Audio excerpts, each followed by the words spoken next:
from the broadcast studio, hitting in the static. This ain't no bedtime story, son, it's prophetic. Encrypted signals from the shadows of the garden. We dig where the dirt got secrets, no parting. Microphone alchemist, scriptures with a twist. Peep the frequency, seeds in the mist. We drop bars like plagues, revelations in the cadence. Broadcasting truth while they trapped in surveillance.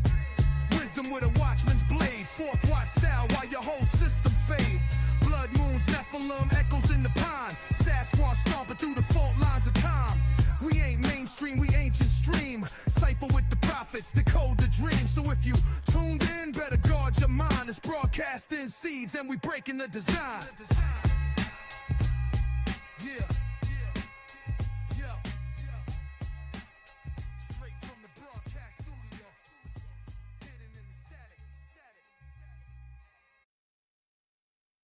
Hey everyone, I'm Bennett Tanton, and this is Broadcasting Seeds, your weekly walk into the weird where the Bible's dust meets the world's high strangeness.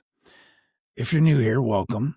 Around this campfire we talk cryptids, conspiracies, the paranormal, the biblical, and the kind of government silence that hums louder than any siren. If you're a regular, you already know the drill. Bring a curious mind and a steady heartbeat. Today we're cracking open the book of Judges. Picture a nation stuck on a cosmic carousel.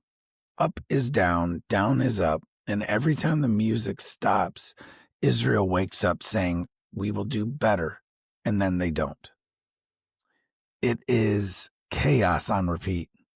But hidden in this chaos are burn marks, supernatural fingerprints. Gideon meets a man, quotes, man, under an oak tree. The man lights an offering on fire without flint, without match, without anything except whatever power sits above our pay grade. Samson is promised by an angel before he even takes a breath. He grows into a one-man wrecking crew who can tear a lion like a paper bag until desire and pride fold him up like laundry.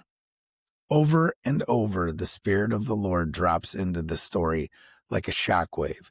Judges is not a quiet book. It is a siren song from the unseen world. Here is why this matters for you and me. Judges shows what happens when a culture goes spiritually numb, when a people trades covenant for convenience. The ground does not go quiet. Something always fills the vacuum. Sometimes it's deliverance. Sometimes it's delusion. The point is that the material and the immaterial are in a tug of war and humans are the rope.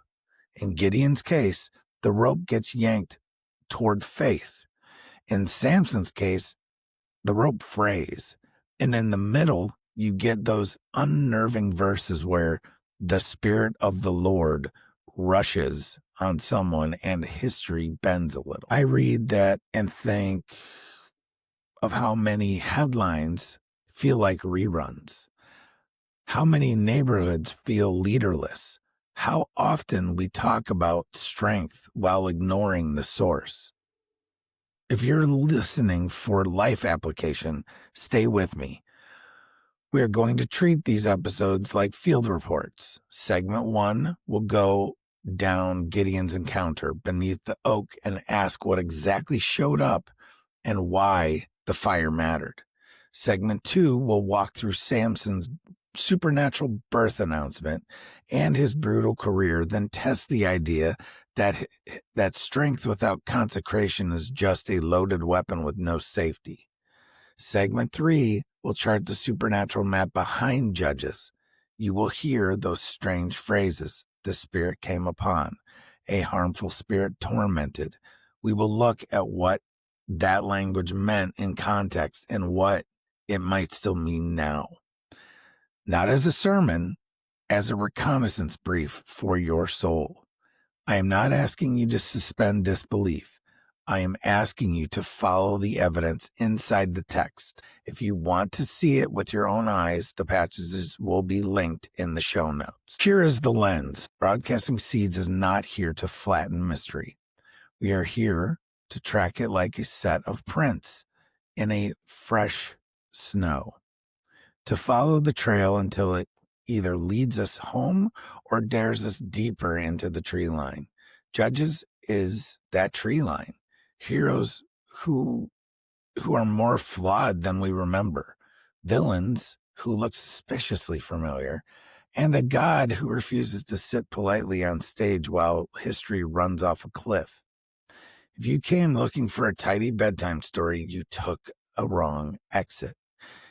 If you came for a true story that speaks to right now, grab a chair. Before we jump in, help me out. Like, share, and review the show on your podcast app and on YouTube. Also on Rumble. This is how this little outpost grows and how more people find their way to the campfire. All right, let's get to work.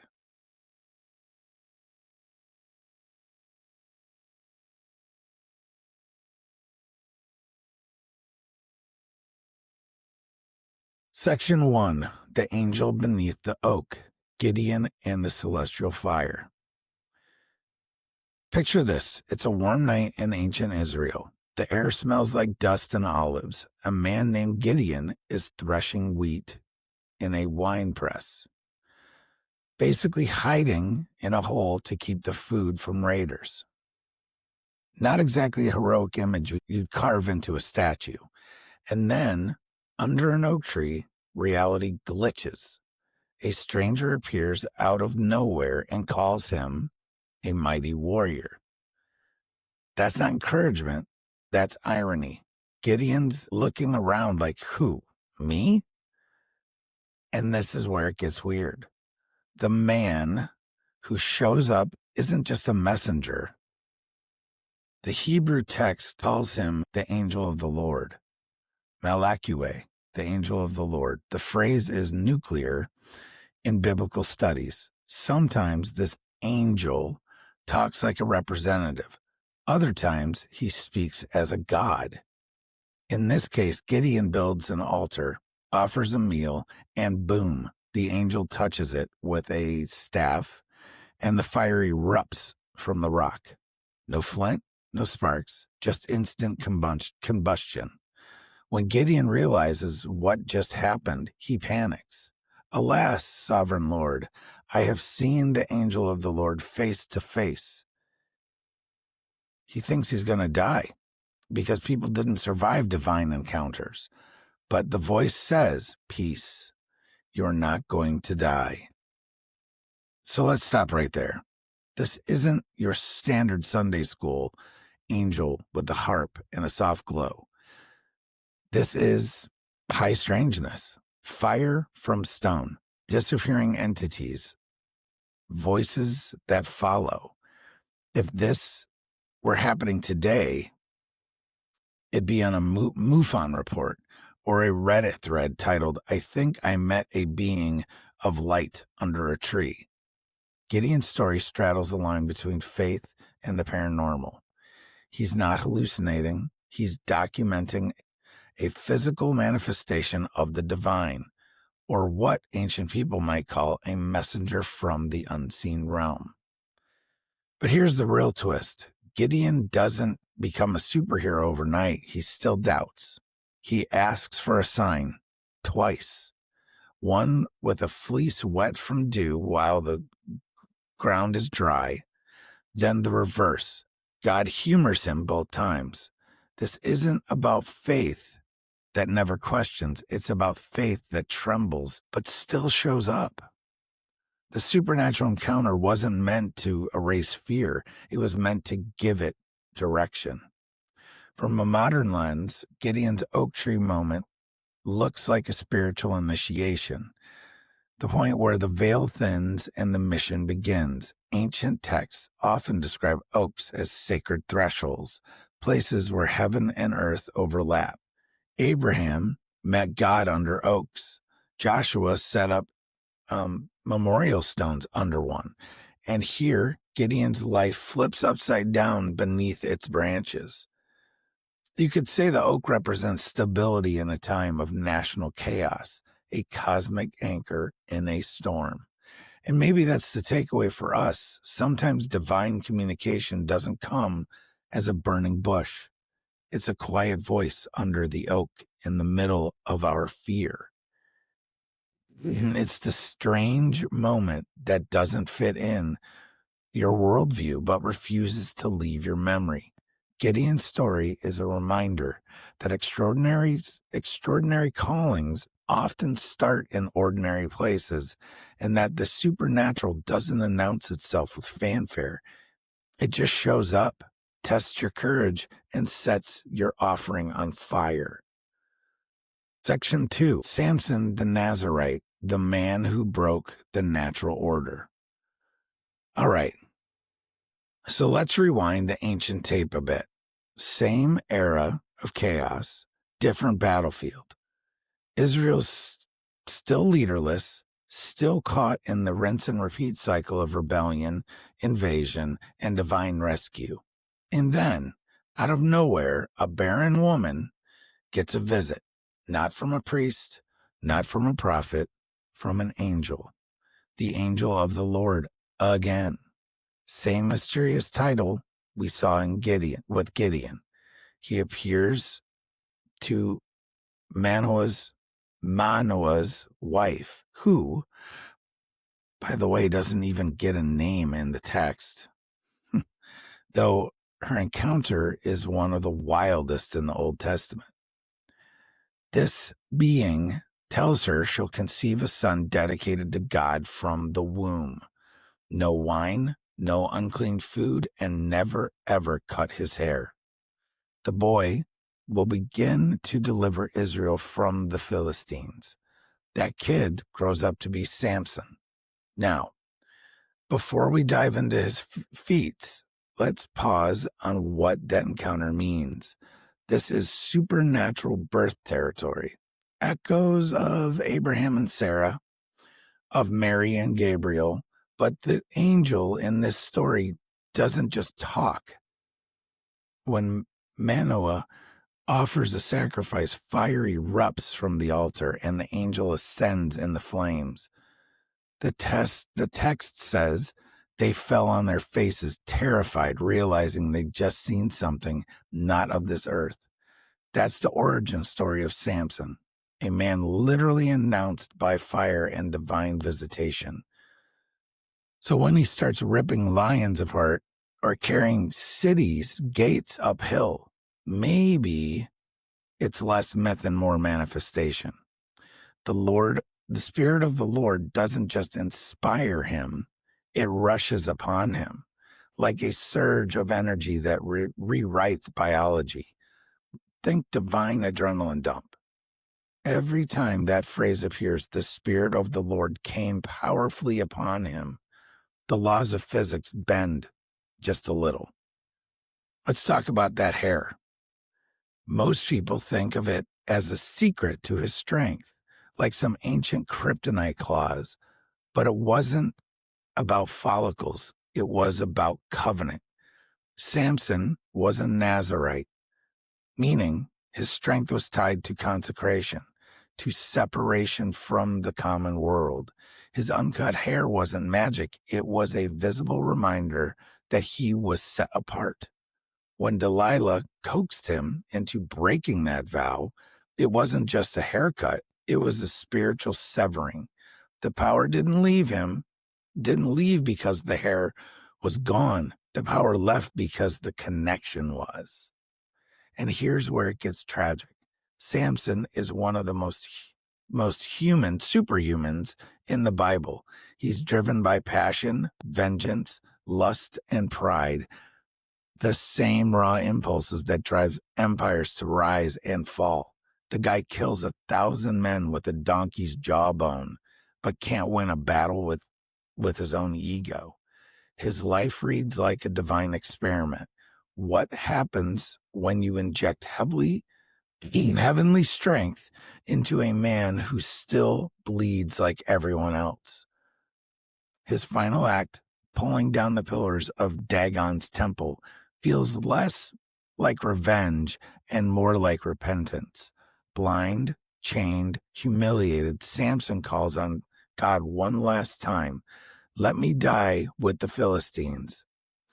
And the text says he killed more in his death than in his life. And that's the ultimate paradox. His greatest victory comes through surrender. The power that once made him unstoppable only fulfills its purpose when he lays it down. If you strip away the Sunday school veneer, Samson's story sounds like something out of a classified file, a prototype warrior powered by forces beyond human understanding. A being announced by angels, fueled by spirit, and undone by the one enemy no one can conquer alone, himself. Samson's strength wasn't meant to glorify Samson. It was meant to remind Israel that power without holiness is self-destructing voltage. It's strength that burns instead of builds.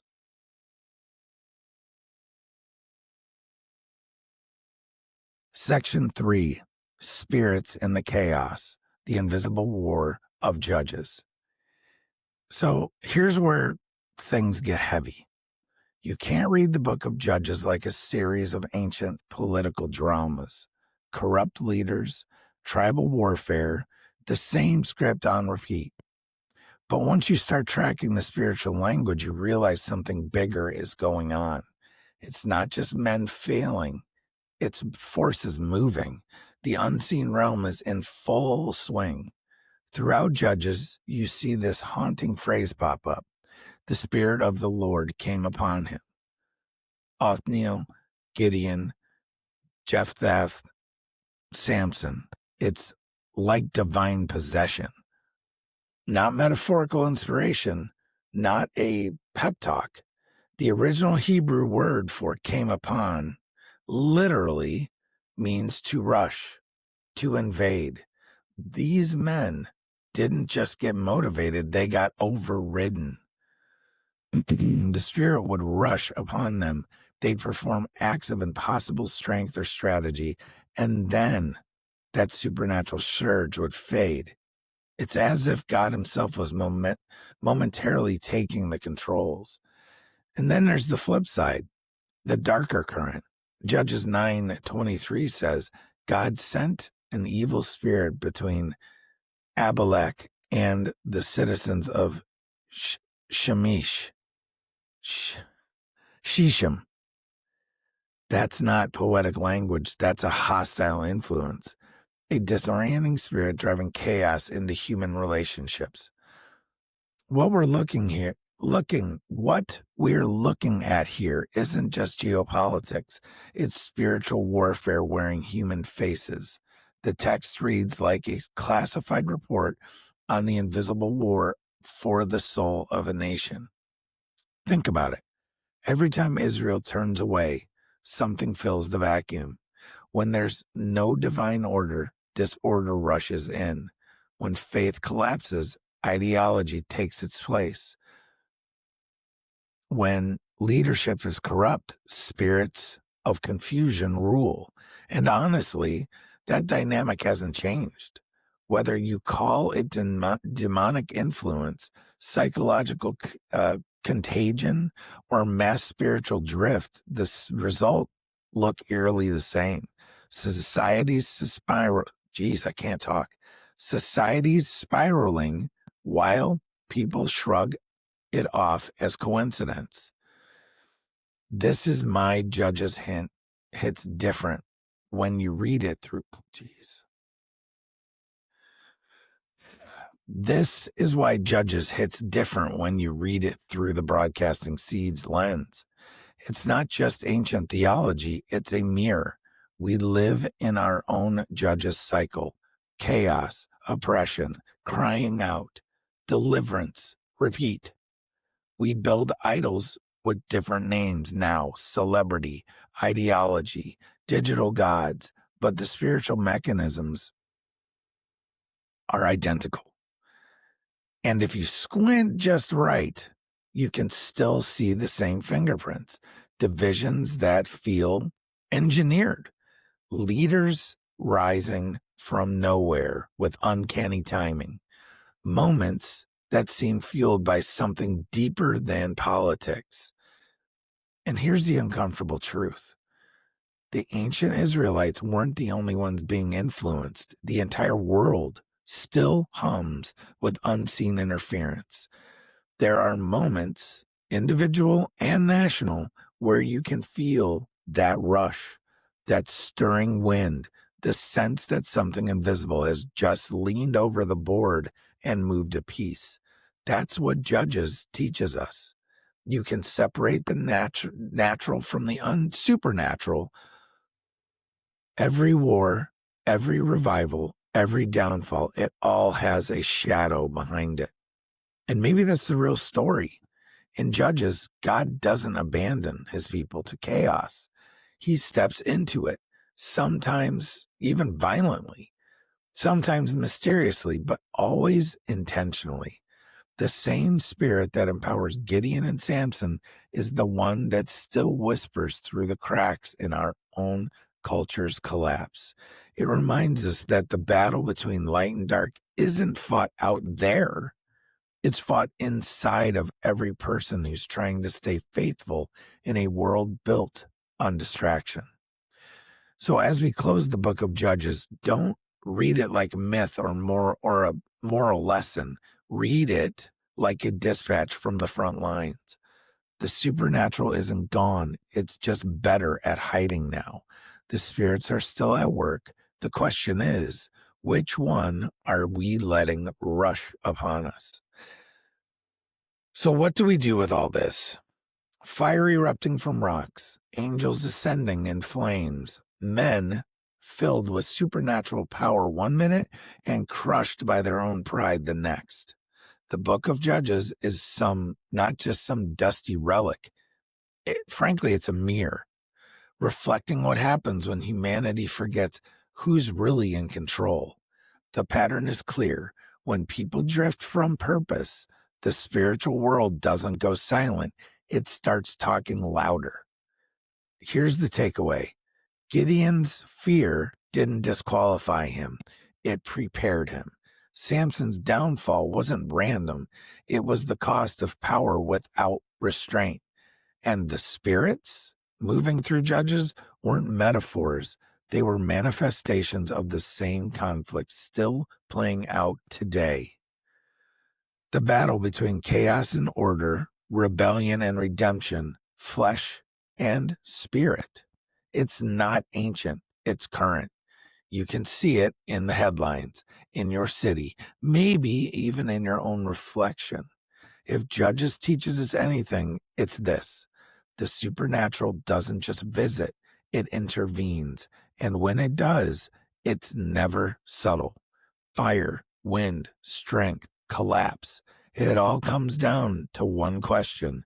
Who's directing the current? Because someone always is. So as you walk away from this episode, keep your eyes open and your discernment sharper than ever.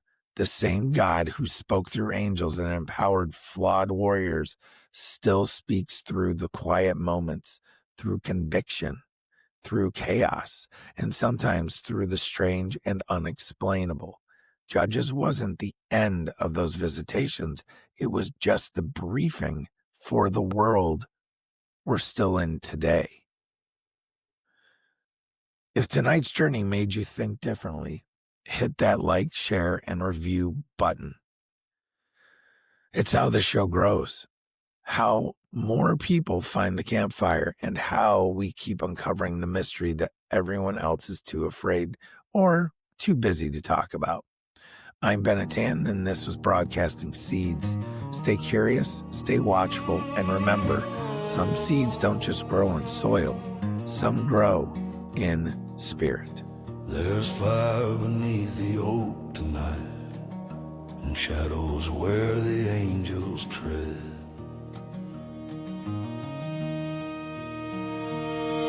A whisper rides the desert wind, where the living talk to the dead.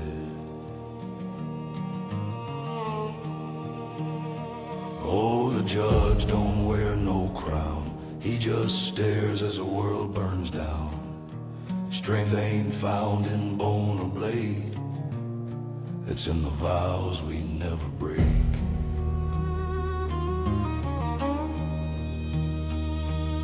Samson's chains are singing low. Steel and spirits start to quake. The temple shakes, the pillars moan. God moves in the mess we make. Oh, the judge don't wear no crown. He just stares as the world burns down. Angels watch the spirits fight over souls lost to the night.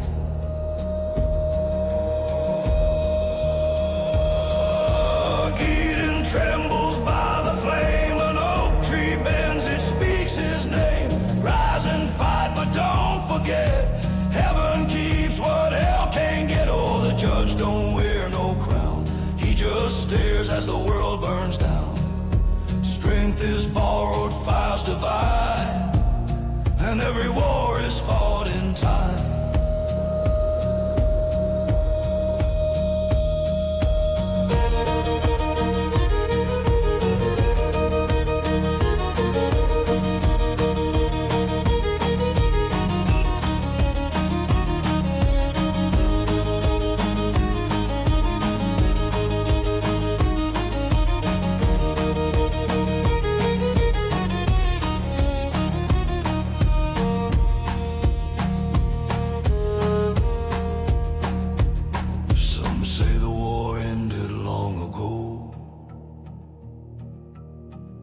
But I can still hear it in the wind,